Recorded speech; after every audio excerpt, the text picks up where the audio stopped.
Hey there, wellness entrepreneur. Welcome back. Today, we're talking about building a six-figure plus wellness business without becoming an influencer. Because if you're like me, you might have a lot of imposter syndrome, especially if you're just starting out. And even if you've been doing it for some time, maybe you've been a practitioner for some time, but now you're really deciding you're either going to start a business or you want to be committed to growing your business and make it happen. The number one fear is often of being visible and what people will think about it, being criticized, fear of being judged, fear of a practitioner calling you out because you're saying the wrong thing, fear of what your neighbor or past coworker might say about you. And all of it is legitimate because when you do start getting more views on your reels, or you do start going to networking events and leading workshops and things like that, more people will be seeing your work and they will have thoughts. And here's the truth, you can't please everyone. So, if you're a wellness practitioner that does break out in a cold sweat every time someone says you need to build your personal brand, or you need to post more consistently, you need to market more consistently, this episode is going to be your biggest relief. I'm going to show you how a couple of my clients, they did and they have gone viral and they've signed clients off Instagrams, for example. But I have many clients who are hitting six figures a year and multiple six figures a year, and they have 1,000 or definitely under 2,000 followers on Instagram, and they post consistently. And that varies whether it's most days per week, a few times a week, or a couple times a month. It really depends on the business. So there is no right way. And you don't have to be completely comfortable on camera either. So let's break all of this down. Now, it's summertime here in San Diego, and we are having a fun summer, lots of beach and pool time. And this feeling of freedom. I know it's hard if you're waking up with a knot in your stomach because you know you're supposed to post more on Instagram or network or do workshops for your business, but you'd rather do anything than any of that. Like, scrub the clinic floors with your toothbrush, or for sure, take advantage of that freedom and just head to the beach with your kids or end a day early. And you deserve that. For sure, do that. There's many days during the summer where I end early or take an extra day off. I'm taking almost 3 weeks off, or maybe even close to 4 weeks off this summer for vacation and time with family. So you do deserve that too. But it's really knowing in your mind consciously when you're working, when you're planning to have time off or spontaneous time off, and the goals that you're hoping to achieve in your business, and the micro steps like posting consistently that will get you to those goals. If you're really spontaneously taking time off because you want to be with your family or head to the beach or a day by yourself, or if you're actually avoiding showing up and being more visible for your audience. It's really important to consciously know what the difference is and what that might look like. And if you're feeling overwhelmed or intimidated by yoga teachers with 50,000 followers or physical therapists with a couple hundred followers showing their perfect smoothies or their great exercises in beautiful lighting and format with wonderful looking exercise clothes from one of my favorite brands, Viore, and that just seems unattainable, then I've got you here because we all start somewhere. Even those people who have amazing accounts, unless they're bringing specific marketing skills, specific videography or photography skills, or they just feel really comfortable on camera. And that's a skill too. So we all show up to create content from a different skill set.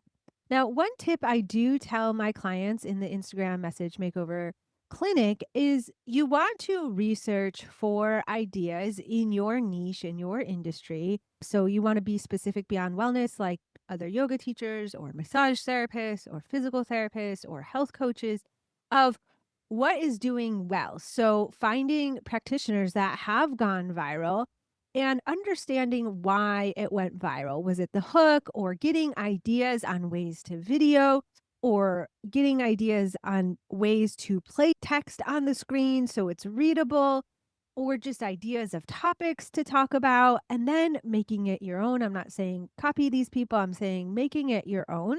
But it can be intimidating when you are, quote unquote, researching and then you're starting to beat yourself up because of how far ahead someone else may be. And you're just trying to figure out how to post something other than just sharing your morning routine or the next smoothie bowl you're eating. So, what do you do? Often, when you get overwhelmed, you post periodically. When the guilt or the pressure of not posting just gets so heavy that you finally like force it out of you. And then when you do post, maybe it's a quote card or happy 4th of July or a picture of your treatment room with openings, and you get 12 likes from your friends, your mom, and your loyal clients. And you say, well, this isn't working. I'm not going to get clients from here. I'm not cut out for this online stuff. And that's just not true.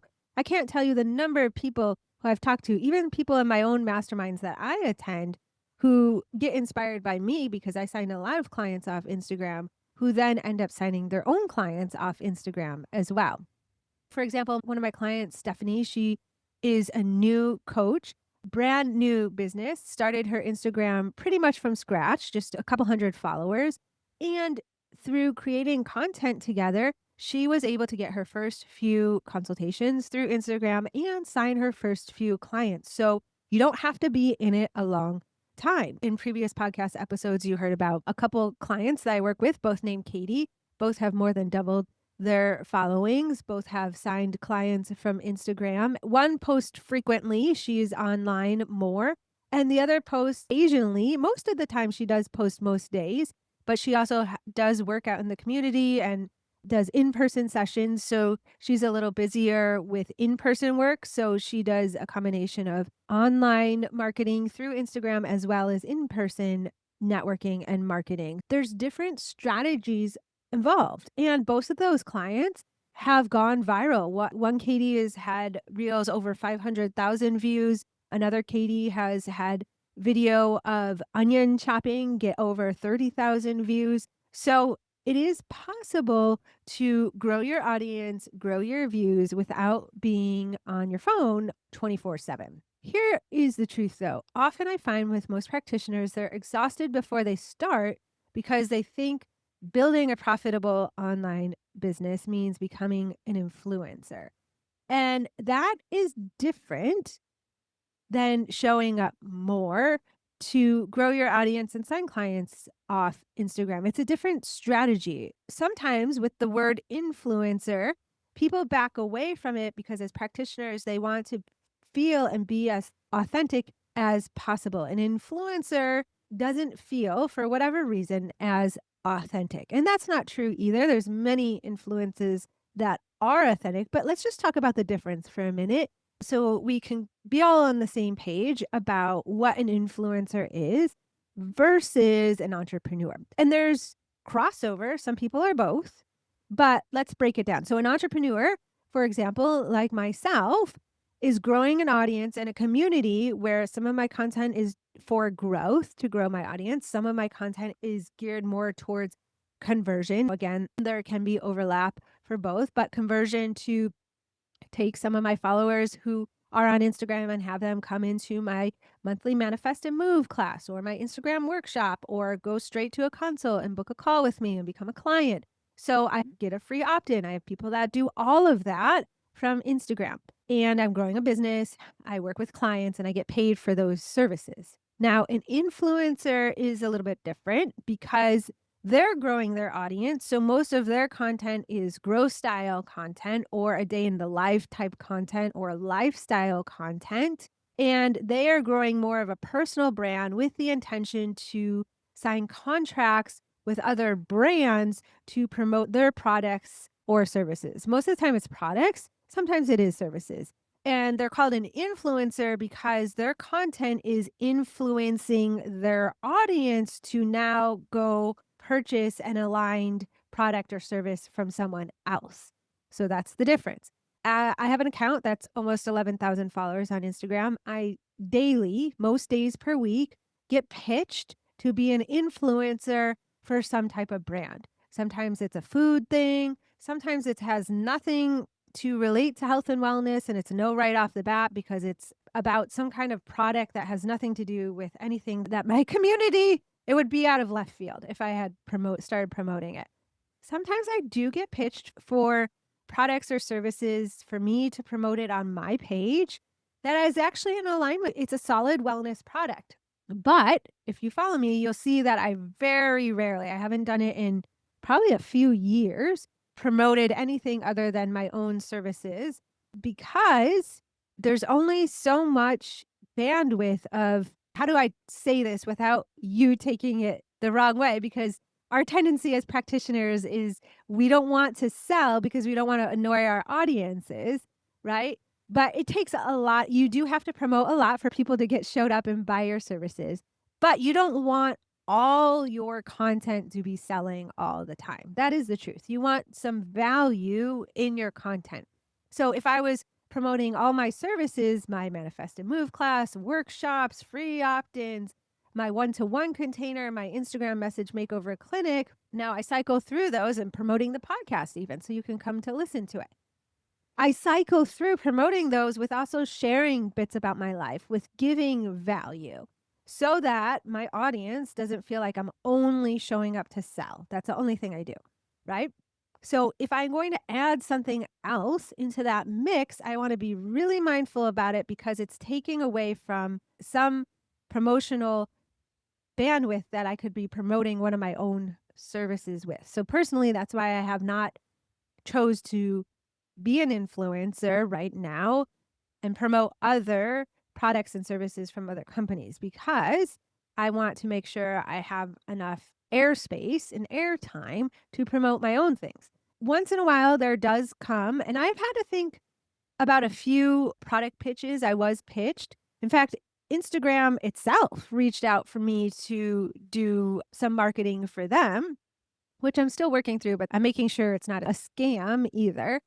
But I look at each opportunity individually to decide if it's going to be worth me spending my time and having my audience see that product or service.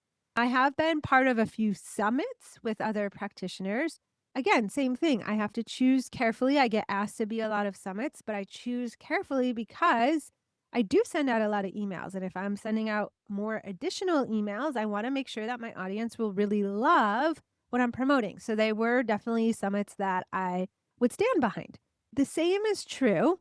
You become an entrepreneur. You can also grow in a large audience and decide you also want to become an influencer and promote other products and services that are aligned with what you stand for and your values. Maybe, for example, if Viore, because I love their clothes, reached out to me and asked if I wanted to become an influencer and promote their clothing line and things like that, I might probably say yes because I love their clothing so much and what a fantastic opportunity. But it'd have to be something very special like that. For a company of that size, I need a much larger audience to get there.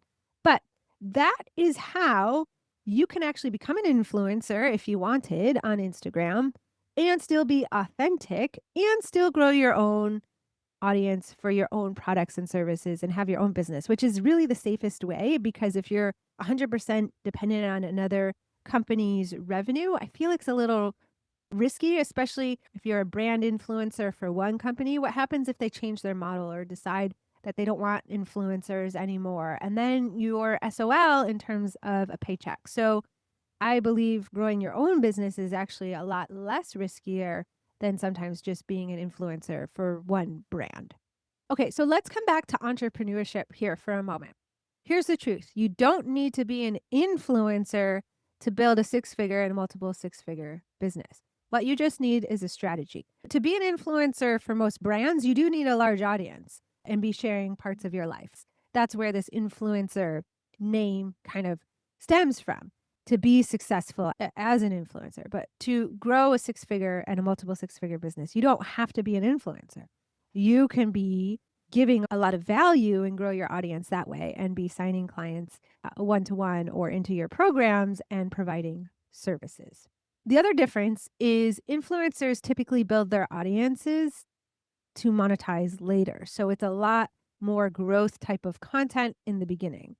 Strategic practitioners and entrepreneurs build businesses that happen while growing their audiences. And social media is one tool to grow their audiences. They also may be out networking in the community or doing workshops, for example. So, I'm going to share 3 essential elements that actually make wellness brands, personal brands primarily, profitable. And none of them require to become internet famous. Show your face constantly, share your life constantly, or develop another alter personality just for the gram. Okay. What happens when you do this? Then Monday mornings will feel different. Instead of the Sunday scaries, feeling dread of what to post, what to say to get more clients, you'll know what to say and how to show up without second guessing yourself. And when you start to see your bank account reflect on your consistency, that will be motivating as well. And you'll start to enjoy social media again, especially when people start messaging you, oh my gosh, I'm so glad you posted that. I needed to hear that. Or you start seeing consultations coming in. And your family will get the real you back because you won't be trying to create that alter personality or feel pressured to share every minute of your life or hiding out in the bathroom trying to film content or feeling guilty that you're not doing a lot enough. You'll start to feel more present and you'll sleep better at night, which is one of the best things you can do for yourself as an entrepreneur. So you wake up feeling rested and more clear and focused, and that'll end up allowing you to be more productive. So here are some implementation strategies. Number 1, the authority content system.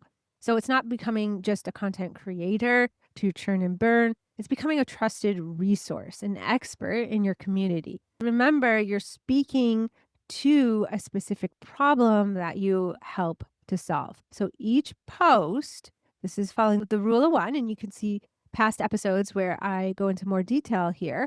But each post, you are speaking to one specific problem or one specific desire that your audience is wanting to solve. And within that, in the caption, for example, you can share your story, which I highly recommend, or a client story. You just want to speak to one topic. And each post, though, can be different topics. If you're a general health and wellness practitioner, you might cycle around through different topics, such as navigating through perimenopause with more grace, or healing incontinence, or getting stronger in your body, losing weight, improving mental wellness. You can speak to all these different topics and all these different problems that people want help with, but each piece of content you're speaking to one, and you're very specific within that content. Then tip number 2 is the consultation magnet strategy. Influencers want to grow their audience and really try to engage their audience because brands will pay influencers when their engagement is at a certain level, because they know that if a brand is paying an influencer to promote a specific product through a reel, they will know that the reel will have a higher chance of being seen, and then people actually take action off of it. Strategic practitioners and entrepreneurs focus on getting the right person to take action and book a consultation. And again, that comes to being the expert on the problems that your audience wants solved. So they think, oh my gosh, she gets me, or she's been in my shoes. If you're telling your story, I need to work with this person. For example, instead of 5 tips for better sleep, you might say the real reason your sleep routine isn't working and it's not what you think. And then break down some perspectives that maybe they don't realize, like how the nervous system connects to sleep and the sleep patterns. It's the kind of content that makes someone thinks, oh, I clearly didn't understand that reason as to why I'm not sleeping as well as I thought I would. I really didn't know this. Oh, she really is an expert on this. She really gets it.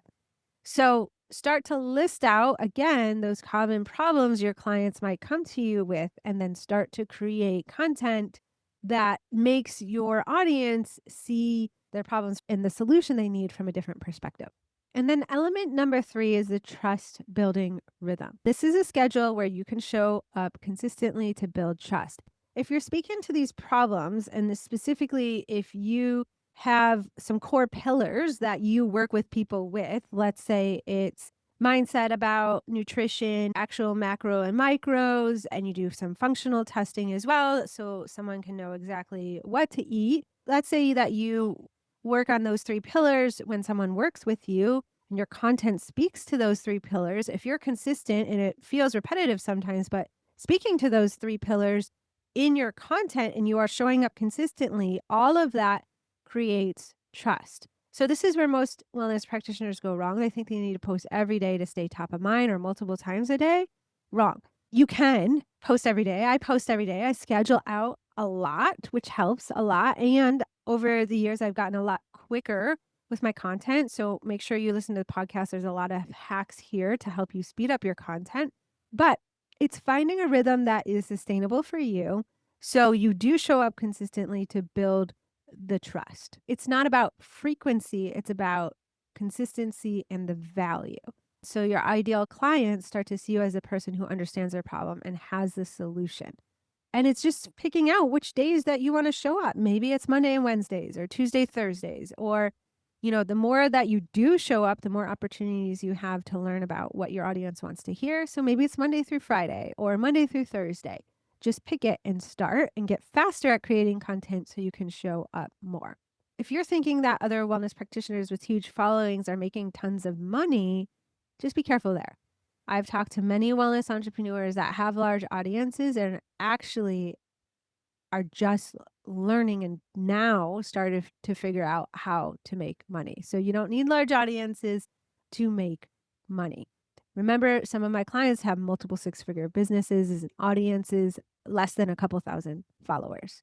Okay, so there you have it. The 3 steps on how to build your brand as an entrepreneur and give you freedom and flexibility where if you do want to become an influencer, you can.